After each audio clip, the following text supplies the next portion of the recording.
दोस्तों आप देख रहे हैं डीएलएस न्यूज़ पॉइंट। हम बात करेंगे देश दुनिया की तमाम बड़ी खबरों पर और कुछ खबरें ऐसी है जो आपके लिए जानना बहुत ज़रूरी है, इसीलिए वीडियो को पूरा ज़रूर देखना और कमेंट बॉक्स में ये भी बताएं ये वीडियो आप किस शहर राज्य से देख रहे हैं। तो चलिए नज़र डालते हैं आज की तमाम बड़ी खबरों पर।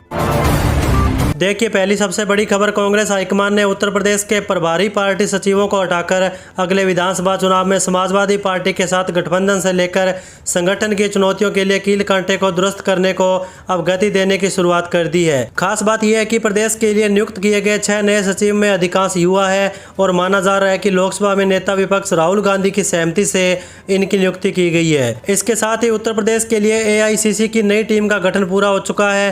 राज्य के प्रभारी सचिवों को बदले जाने के बाद प्रदेश कांग्रेस के नेतृत्व में परिवर्तन की संभावनाएं अब कमजोर पड़ गई है। वहीं दोस्तों देखिए, अरविंद केजरीवाल ने गोवा में भाजपा को हराकर केंद्र सरकार को E20 पेट्रोल वापस लेने पर मजबूर करने की अपील की। उन्होंने कहा कि E20 से वाहनों की माइलेज कम हो रही है और इंजन खराब हो रहे हैं, जिसका गोवा पर सबसे ज़्यादा असर पड़ा। उन्होंने कहा कि कांग्रेस को वोट देने से कोई फायदा नहीं है, क्योंकि कांग्रेस के विधायक भाजपा में चले जाएंगे और भाजपा फिर अपनी सरकार बना लेगी। चलिए अगला अपडेट देखिए, देश भर में छात्रों के विरोध प्रदर्शनों के बीच कांग्रेस सांसद शशि थरूर का बयान राजनीतिक गलियारों में चर्चा का विषय बन चुका है। थरूर ने माना कि कांग्रेस जनता पार्टी द्वारा छात्रों के हक में उठाए गए तमाम मुद्दे कांग्रेस नेता राहुल गांधी के छात्रों की गूंज अभियान में भी पहले उठाए जा चुके थे। हालांकि पार्टी को उस समय जनता से वैसा समर्थन और प्रतिक्रिया नहीं मिल सकी जैसा सीजेपी के आंदोलन को मिला। थरूर ने कहा कि यह बेहद इंटरेस्टिंग है कि सीजेपी ने जिन मांगों को लेकर आंदोलन खड़ा किया उन्हें मेरी पार्टी और राहुल गांधी ने अपने अभियान के जरिए कई महीने पहले भी उठाया था। यूपीआई से होने वाले भुगतान पर अब शुल्क लगाने का रास्ता तो साफ होता दिख रहा है, लेकिन इस शुल्क से ट्रांजैक्शन से जुड़ी 71% राशि मुक्त रह सकती है। टैक्स संबंधी नियमों में संशोधन के लिए लाए गए बिल को गुरुवार को लोकसभा से पारित कर दिया गया। हालांकि इस बिल में इस बात का कोई जिक्र नहीं किया गया कि यूपीआई से जुड़े किस प्रकार के या कितनी रकम के बाद के ट्रांजैक्शन पर शुल्क लगाए जाएंगे। जानकारों और वित्त मंत्रालय दोनों का कहना है कि यह आरबीआई और एनपीसीआई तय करेगा। वहीं अगली बड़ी खबर देखिए, प्रधानमंत्री नरेंद्र मोदी की विदेश यात्राओं पर कितना खर्च हुआ, इसे लेकर संसद में खुलासा किया गया। विदेश मंत्रालय ने गुरुवार को राज्यसभा में बताया कि 2021 के बाद से पीएम मोदी की विदेश यात्राओं पर होने वाला खर्च 5 गुना बढ़ चुका है। विदेश मंत्रालय की ओर से बताया गया कि पीएम की यात्राओं पर सालाना खर्च 2021 में 36 करोड़ रुपए से ज़्यादा था, जो कि अब 2025 में 180 करोड़ रुपए हो चुका है। साल 2026 में अब तक का कुल खर्च 7,458 करोड़ रुपए हो चुका है। हालांकि कुछ आंकड़े अभी अस्थायी है और जून में हुई फ्रांस यात्रा का खर्च अभी तय होना बाकी है। वहीं देखिए, बांकीपुर विधानसभा उपचुनाव में हार के बाद राष्ट्रीय जनता दल यानी कि आरजेडी ने बिहार में बड़ा फैसला लिया। प्रदेश अध्यक्ष मंगनी लाल मंडे ने आदेश जारी कर जिला, प्रखंड और पंचायत स्तर की सभी इकाइयों को तत्काल प्रभाव से भंग कर दिया। पार्टी ने न केवल जिला और प्रखंड इकाइयां ही नहीं बल्कि सभी प्रकोष्ठों की इकाइयों और अन्य संबंध समितियों को भी भंग कर दिया। यह फैसला पूरे प्रदेश में तत्काल प्रभाव से लागू कर दिया गया है। इसी के साथ अगली खबर देखिए, संसद में गुरुवार को भी हंगामा जारी रहा, जिसके चलते संसद की कार्रवाई बार बार स्थगित होती रही। विपक्ष ने लगातार सदन में अमित शाह की मौजूदगी को लेकर सवाल खड़े किए।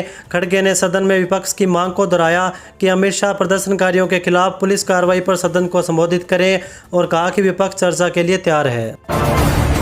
चलिए आगे देखिए, अखिलेश यादव ने मुख्यमंत्री पर झूठे विज्ञापनों पर करोड़ों खर्च कर अपयश पाने का आरोप लगाया। साथ ही लखनऊ अग्निकांड और अयोध्या राम मंदिर चोरी जैसी घटनाओं का जिक्र किया। अखिलेश यादव ने कहा कि जैसा अयोध्या जाने का रिकॉर्ड बनाकर भी मुख्यमंत्री को बदनामी के सिवा कुछ नहीं मिला, वैसे ही आत्म प्रशंसा के झूठे विज्ञापनों पर 2 करोड़ रुपए प्रतिदिन खर्च करके भी मुख्यमंत्री को कुछ नहीं मिला।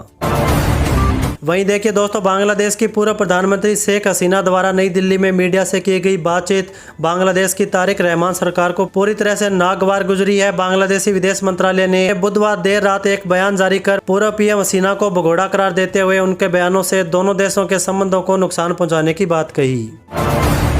इसी के साथ आगे बढ़ते हैं खबरों में देखिए, अरविंद केजरीवाल ने मेटा इंडिया की ओर से उनके इंस्टाग्राम अकाउंट को भारत में सीमित करने पर कड़ी प्रतिक्रिया दी। उन्होंने दावा किया कि केंद्र सरकार के दबाव में मेटा पेपर लीक और E20 पेट्रोल के खिलाफ उठ रही हर आवाज़ को दबा रहा है।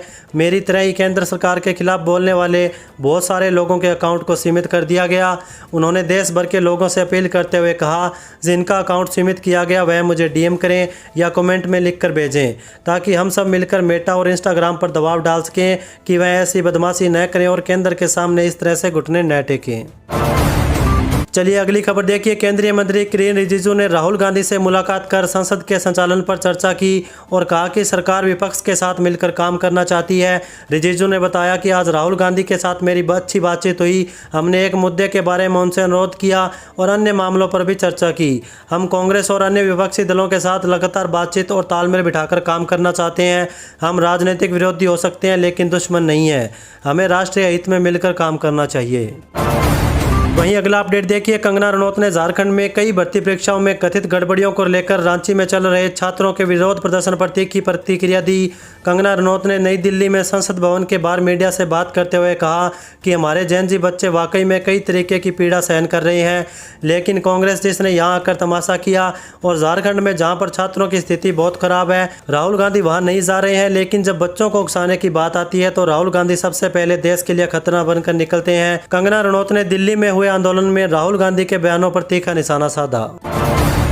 वहीं अगली बड़ी खबर देखिए। बिहार के सरकारी स्कूलों में पढ़ने वाले लाखों छात्र छात्राओं और शिक्षकों के लिए राहत भरी खबर है। शिक्षा विभाग ने स्कूलों के संचालन समय में आंशिक बदलाव करते हुए शनिवार को सभी सरकारी स्कूलों में हाफ डे लागू करने का निर्णय लिया। नए आदेश के तहत अब शनिवार को दोपहर 1 बजे तक के विद्यालय संचालित होंगे, जबकि सोमवार से शुक्रवार तक पूर्व निर्धारित समय के अनुसार पढ़ाई होगी। चलिए आगे मौसम अपडेट पर नजर डालते हैं। देखिए, इन दिनों देश भर में मानसून सक्रिय है। राजधानी दिल्ली से लेकर पूरे उत्तर भारत में इस हफ्ते की शुरुआत से ही बारिश हो रही है। वहीं उत्तराखंड समेत अन्य पहाड़ी राज्यों में भारी बारिश के बाद बुरा हाल है। केरल से लेकर असम तक बाढ़ की स्थिति बनी हुई है। इस बीच मौसम विभाग ने अगले हफ्ते भी लगातार बारिश का पूर्वानुमान जारी किया।